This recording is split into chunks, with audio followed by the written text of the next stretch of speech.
In the previous video in the series, I discussed the rise of YouTube's axis of evil, the waves they made on the platform in 2016, as well as the various enemies those creators began to make due to their controversial and combative content. This included the Keemstar, Basherverse saga, Leafy vs H3H3, as well as Grade A Under A versus Matthew Santoro. In addition to the powerful coalition Leafy, Keem and Grade formed in 2016, there is another arguably more influential group that also took over the platform this year, having all found individual success in the years previous. This was IDubbbz, Filthy Frank, Max Mofo, How to Basic and Anything for Views. Max and Frank were two mates from Australia who found major success on the platform, putting up various comedic videos such as challenges, skits. These videos were incredibly funny, raw and chaotic. In a way, they really summed up what YouTube could be as a platform, finding a perfect niche between the content that was on YouTube in the early days, like random viral videos, and sanitized studio-made content that would come later. Max and Frank, or Joji's good friend Chad, also known as Anything for Views, would regularly feature in their videos as an actor. Chad played the sort of self-deprecating punching bag in these videos.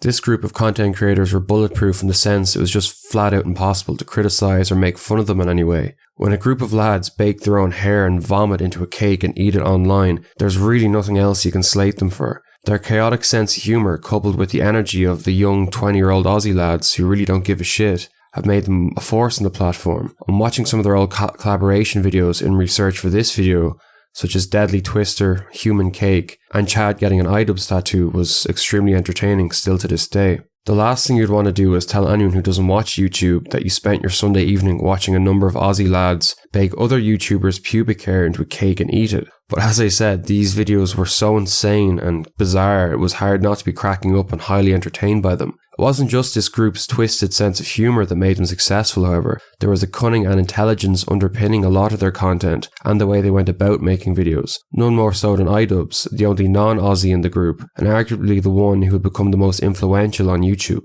IDubbbz started on YouTube making admittedly awful yet ironic Let's Play videos before finding his feet making successful series such as Bad Unboxing and Kickstarter Crap, where he'd open up weird and strange things his fans would send him and review bizarre and humorous Kickstarter campaigns. His edgy and sardonic sense of humour won him over a decent sized audience and helped him fit in very well as a part of Max, Frank and Chad's group.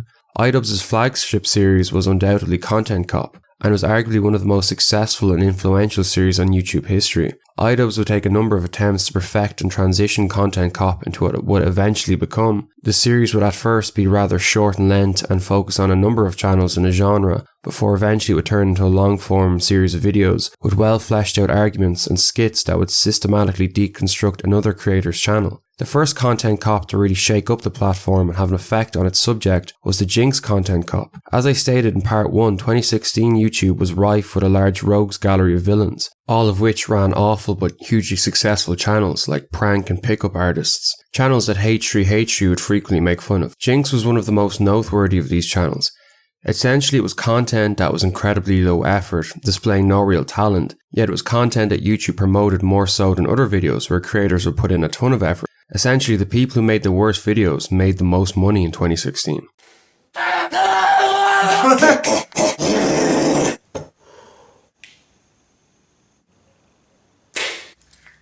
That's why the commentary community really became a force back in 2016 YouTube, and Content Cop was such a hit. IDubbbz's Content Cop of Jinx was masterful in the way Ian went about criticising Jinx. Rather than attacking his channel as a whole, Ian decided to respond to a video Jinx made outlining why he thought his channel was successful on YouTube, allowing IDubbbz to directly respond to and discredit the very reasons that Jinx stated made his channel good in the first place. By scope out your competition is basically check out their channels, see what they do or how they do things. Now what I did was set my goal to outdo everything they did. You sound like a fucking legend, Jinx. Your goal was to outdo everything the other reaction channels were doing? So you looked at the Fine Bros reaction channel and you said, yeah, I could do better than that. I'll show the video in its entirety rather than just showing clips of it. That's where the Fine Bros are fucking up. Maybe you thought you were going to outdo the other reaction channels by improving your video quality? Oh no, that's just going to stay at 720p. I can't go any higher. I couldn't be fucked. I upload 4 videos a day. You know how long it's going to take if it's 1080p? I'll kill myself. One very noticeable thing right off the bat from Ian's Content Cop of Jinx is how funny Ian is, the energy he brings and how obvious it is that he's enjoying filming the video. You don't get a break in the beginning. No resting, 100% 24/7 grind. Damn, this nigga's on the grind. That shirt shouldn't say, it's about that time. It should say, it's about that grind. 4 videos a day, non-stop editing. I'm like an animator. I put so much work into my videos. I'm like sitting there keyframe after keyframe, trying to figure out how to put this fucking video in the corner of my screen. Grind, mad grind. 24 hours a day, 7 days a week, nothing but grind. I'm on the grind. My house, this ain't a normal house. This a grind house. You gotta eat, sleep, and shit, YouTube. You gotta suck dick and shit, YouTube. Oh, this is so motivational. Holy shit. Oh, I'm gonna do it. I'm gonna do it right now. I'm gonna sit on my bed. I'm gonna sit on the end of my bed. I'm gonna set up the camera. And I'm gonna watch some fucking videos. Fuck editing. Fuck that shit. What am I, a faggot? Dude, are you gonna edit your video? No, what do I look fucking gay? It's hard to believe the same man who looks like he has a headache in all his recent videos, especially in a Sam Hyde documentary, made these former videos. Modern IDubbbz fans just argue against me that he's somehow matured, but all I can see from Ian's recent videos is how serious he takes himself. Nowadays there's sort of a no fun allowed approach. It kind of reminds me of a teacher that's just had enough of the class, laughing and joking all day. Hi. Before we continue with the documentary, I want to take a few minutes to talk about irony. I wish there was a perfect way to explain to you guys why talking to Sam Hyde is frustrating, not only to a person making a documentary about him, but as a guy who doesn't actually know Sam on a personal level. A lot of people probably refer to irony as having metaphorical layers, but irony exists in a circle. This is the circle of irony. But if this change in demeanour how he comes across in his videos is just maturing, as his fans would say, I'm really not looking forward to the next years of my life. Anyway, tangent aside, Ian also brought up great points against Jinx, namely how Jinx would bring up in his defense against his detractors that he's actually helping the channels whose videos he reacts to by placing a link of their video in his. But in reality, very few people ever view the description of a video. On top of this, unlike a channel like H3, Jinx would essentially watch the video in its entirety and say virtually nothing. Therefore, it's essentially pointless for viewers of Jinx to click on the original video, as they've already experienced it in its entirety on Jinx's channel. Jinx functioned more as a sort of one-stop shop, a sort of human playlist for various videos online, as opposed to a genuine content creator. Channels can do anything they want and people are going to come see, you know, their personality or their reactions to things. I really like the subtext there. They're coming to see the personality or the reactions to things. They're not coming to see the video at all. Pfft, no, that's not even part of the puzzle. If the video wasn't there at all, everyone would still tune in. That's why my personality channel is just fucking booming. Where I give you my take on politics. Yeah, go check out the Jinx Politics channel. I literally came through and reacted to anything. It didn't matter. Viral videos, trailers, games. Oh, damn, we finally figure out how he outdid everyone. It's because he stole the content from everywhere. To make things all the more hilarious, after the video's release, Jinx and IDubbbz would communicate on Twitter, and IDubbbz would challenge Jinx to a boxing match, which Jinx would actually accept. Pretty funny given this predated the whole YouTube boxing scene. Keemstar would begin to promote the fight, and it seemed as if it might actually happen.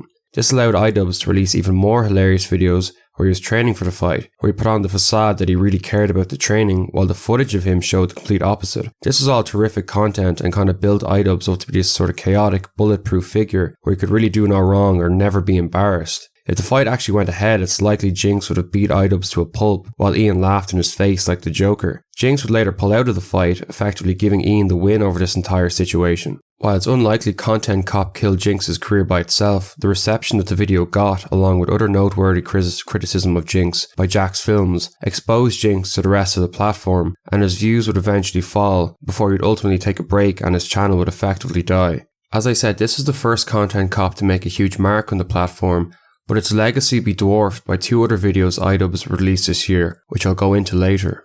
The legacy of Ian, Max, Chad and Frank, or Joji, is an interesting one. The 4 men made some of the best content on the site for a number of years, and all 4 effectively moved on for understandable reasons. The shift of YouTube from a platform where mostly anything goes to one in which it's effectively impossible to get monetized unless you're making videos for children really brought the end of the era for the environment that these 3 young creators thrived in. Despite this, I think the way in which each of these YouTubers chose to move on has affected their legacy in different ways. It's fair to say that Joji, Max and Chad, as well as Ian, have all matured and mostly moved on from their older videos, but how they went about that has resulted in the disparity between how each is remembered. The most straightforward route was Max and Chad. You get the impression they're pretty much the same guys, albeit Max has abandoned his primary channel and focused on making Pokemon related videos on another channel, something that he's obviously very passionate about. Max and Chad have also set up a hugely successful podcast called Cold Ones. The two hosts' sense of humour and laid-back attitude has translated perfectly to the podcast format, and it's safe to say that many of their fans from the old days have continued to support them to this day. It was Joji and Ian who moved on in the most dramatic way. Now, in my Sam Hyde video, I copped a lot of criticism by IDubbbz fans who are accusing myself and many others of simply being annoyed that Ian somehow grew up and matured, while myself and Ian's former fans did not. This is obviously a straw man and not true. It was not Ian's maturing and moving on from his former content that has changed people's perception of him, but it's how he went about it. Joji, formerly known as Filthy Frank, is a great example of the point I'm going to try to make. Filthy Frank was a hugely successful character that entertained people for years. The combination of Joji wanting to move on, coupled with the shift that was going on in YouTube at the start of 2017, led to him retiring from comedy and the Filthy Frank character. This was something that wasn't just understandable but should be applauded. Joji left in his prime, and rather than deciding to water down the Filthy Frank character so he could be monetized in a now ultra PC environment, he decided to leave it behind while the show was held in a good standing. Joji also moved on to music, something which he always expressed was a passion of his. There was also some health problems that he was going through which really sealed his decision to retire from comedy. Ultimately, the thing that preserved Joji's legacy in comparison to Ian is how you never got the sense that he looks down on his fans or the content that made him famous in the first place, in the same way IDubbbz and Ethan Klein now do. Joji, or Filthy Frank, essentially set out to do something, accomplished it, and then moved on to another challenge. He didn't flip on everything he once believed in, or showed contempt towards the sort of people that supported him from the start. Ian, who despite now being seen along with Ethan Klein as one of the biggest falls from grace on the platform, is still a YouTube legend, and have only scratched the surface of the role he played in the commentary civil war. A staple of YouTube seems to be the consistent struggle between creators who truly understand the platform and the corporate elites that set the rules and algorithms on YouTube. This conflict and frustration between the two parties has been ever present since the platform's inception, still to this day. The Actman controversy of this year being the most recent example of YouTube using its discretion to screw over a popular creator. The main criticism of YouTube back in 2016 centered around the exposure YouTube gave on its algorithm to terrible prank channels, certain inside men, and to more corporate mainstream channels such as the Jimmy Kimmels of the world. Everyone except Salt of the Earth creators who truly made the platform what it is. The definitive issue plaguing YouTube in 2016 was the controversy regarding false copyright claims, which gave rise to the Where's the Fair Use movement, started by Channel Awesome's Doug Walker. Fair use is an important legal defense and exemption to copyright law, whereby portions of copyrighted content are permitted to be used by others for the purposes of criticism, comedy, and commentary. Copyrighted material in a review is a classic case of fair use, and so using a clip or portions of the copyrighted material in order to present your review of a film, that is something that it's very likely to be found a fair use. You're using it for a very different purpose than the original.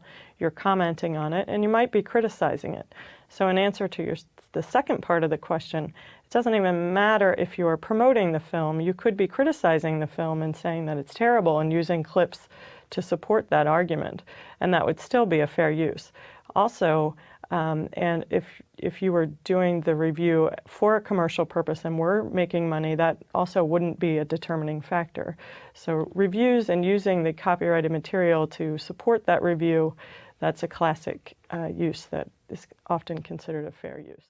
It's easy to see why showing copyrighted clips are crucial in commentary videos to allow the creator to show the context in which they're criticizing. It's not just YouTube creators who have battled against false copyright claims in the past. South Park were sued for a parody of a song they used in an episode. South Park won the case due to fair use. The most essential element of the fair use defense is the clip must be used in a way that is transformative, i.e. different to the original's purpose. For example, people watching a Star Wars movie will get a vastly different experience to people watching a number of clips from the same movie used in a review of that movie, where the clips are used by the creator to explain what they're criticizing. The basic point is that someone watching Mahler's review of Star Wars is not going to get the same experience as someone just simply watching the movie. The transformative element is what separates the likes of commentary and movie review channels from reaction channels like IDubbbz, who uses the original clips in their entirety with adding little to no commentary. Unlike channels affected by the misuse of copyright law, reaction channels would often get away with stealing content as they react to other YouTubers' videos. Creators of these videos would be much less trigger happy and sympathetic when it comes to filing copyright claims to large movie studios, despite the obvious irony that they are probably entitled to do so against these reaction channels. After having been plagued with a number of false copyright claims, Doug Walker, along with channels YMS and I Hate Everything, made a video together outlining YouTube's broken copyright system, explaining how powerless creators are against claims against their channels, whereby studios can effectively hold smaller channels to ransom and even have channels terminated over false claims. Defend itself with the DMCA safe harbor provisions. They created a system that would shed any responsibility for any videos uploaded on YouTube and, again in theory, help protect its creators. This system was, is, and will continue to be abused, and for some reason in a much more rapid pace this past year. The system is there's 2 penalties for copyright infringements, a claim or a strike. A strike is the most severe. Your video gets taken down from YouTube because a copyright owner sent a complete legal request asking YouTube to do so. Just 1 strike limits your channel, including only airing 15-minute videos and an inability to dispute content claims for 6 months. You get 3 of these and your channel is gone. And then there's the more popular yet less severe penalty, claims. If Content ID detects copyrighted material within your video, then an automatic action will take place. This action is entirely dependent on what the copyright holder previously set it to do. For example, if I owned a movie and I wanted to add it to YouTube's Content ID system, I would get to decide how much footage from my film would need to appear in someone else's video before it automatically claims it. You can also receive claims that were filed manually. A manual claim implies that somebody actually watched the video and determined it was infringing before filing the initial claim. So, how can that possibly be unfair? YouTube's system is set up in such a way that incentivizes claimants to abuse it, and that is precisely why their system is rampant with abuse. You can file a dispute, and then it's up to the claimant to respond to your dispute within 30 days. If they don't respond within 30 days, then their claim will be removed and your video will be back to normal. If they do respond, they can either remove the claim or reinstate the claim. If they reinstate the claim, then you have to file an appeal, and they have yet another 30 days to respond to that. The most excruciating part was the lack of human interaction from anyone at YouTube. The automated emails and forums seem designed in such a way that no human working at YouTube will ever actually see it, so it makes you feel pretty helpless and pretty worthless. There was no one I could contact to fix a very, very simple problem, so the entire situation was elongated and needlessly blown comically out of proportion. This majorly rallied support from the rest of the YouTube community as a whole, with many creators putting up videos protesting YouTube's system. After considerable backlash from creators, YouTube took notice and began to overhaul their copyright system, creating a more fair due process system whereby any money a video would earn that was claimed would be held by YouTube until that claim was settled. Meaning that unlike before, the YouTuber wouldn't just immediately lose money on that video following on from a false claim. Due to this awareness, YouTubers are also more savvy when it comes to dealing with claims, and learning the basics of copyright law and fair use is now par for the course of being a YouTuber. While not as prevalent, false copyright claims are still an issue on the platform to this day, though the Where's the Fair Use campaign did go a long way towards giving small creators at least a chance in fighting these claims. While Keemstar and Drama Alert blew up and skyrocketed in popularity in 2016, it was more of a villainous heel sort of persona and relationship Keem had with his viewers and the wider YouTube community.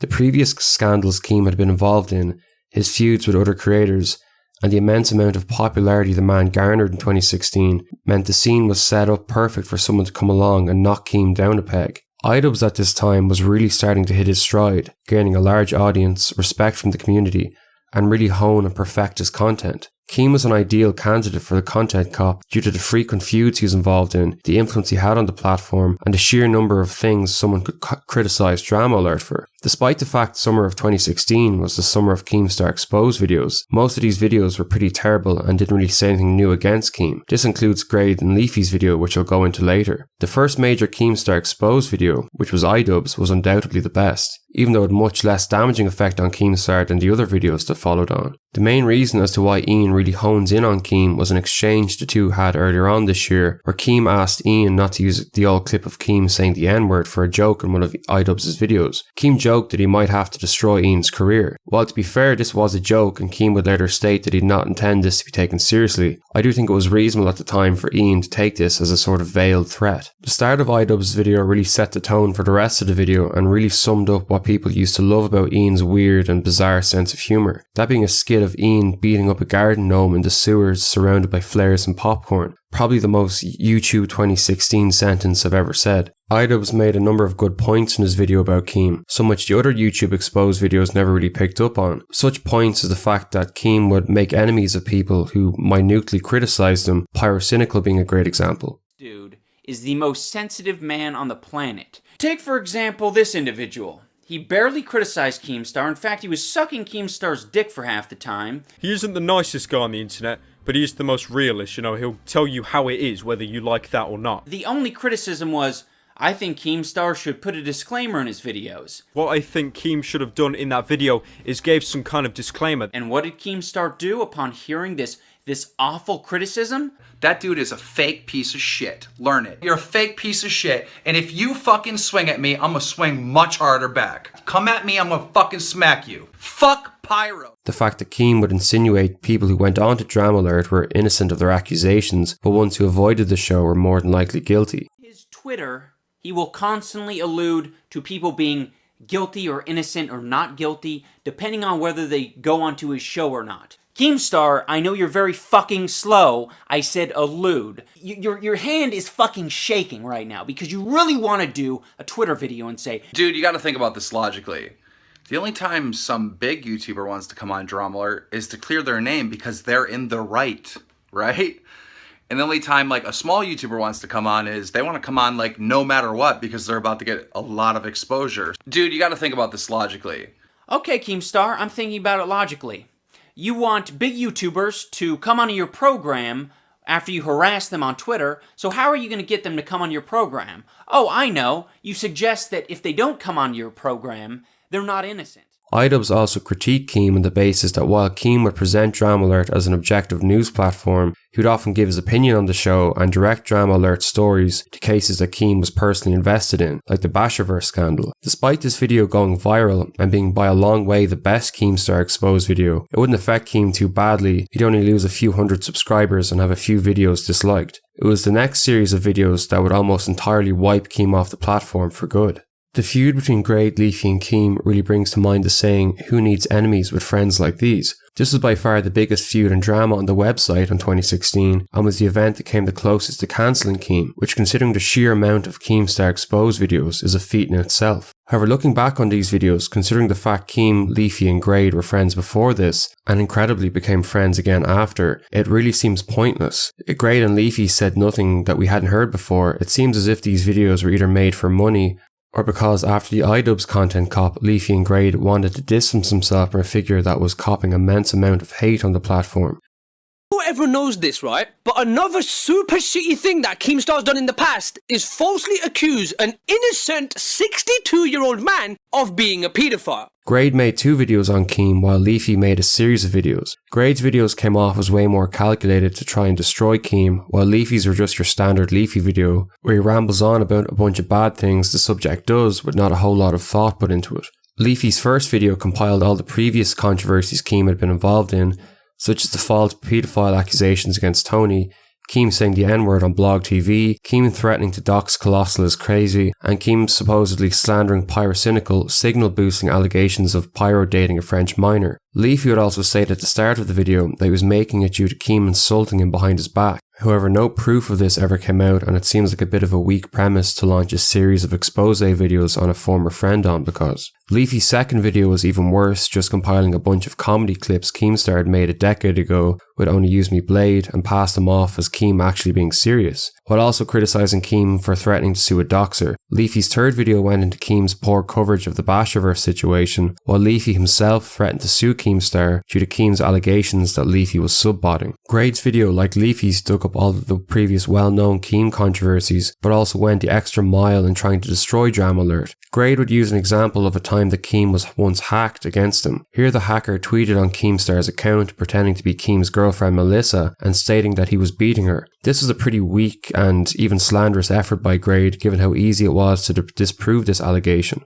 Grade would also try bring up that Keem should be banned off the platform as Keemstar had previously had other channels terminated, and per YouTube's guidelines, if you're once banned off the site, you are not allowed to start a new channel. The most interesting and clever thing that Grade tried to do was, while telling people to unsubscribe from Drama Alert, telling them at the same time to subscribe to Scarce, who is a competitor to Drama Alert. Grade hoped his shoutout would help Scarce to swallow up Drama Alert and send Keem into obscurity. As a result of these exposed videos, Drama Alert began to bleed hundreds of thousands of subscribers, and every Drama Alert video was dislike bombed, and it seemed like it was truly the end of Keemstar. Though, as I will go into in the next part of this series, Keem was not going to take this cancellation lying down. He would not only hit back on Drama Alert, but unveil his secret weapon against Grade and Leafy, the baited podcast. All the while, the Grim Reaper was getting ready to send Leafy into YouTube's graveyard.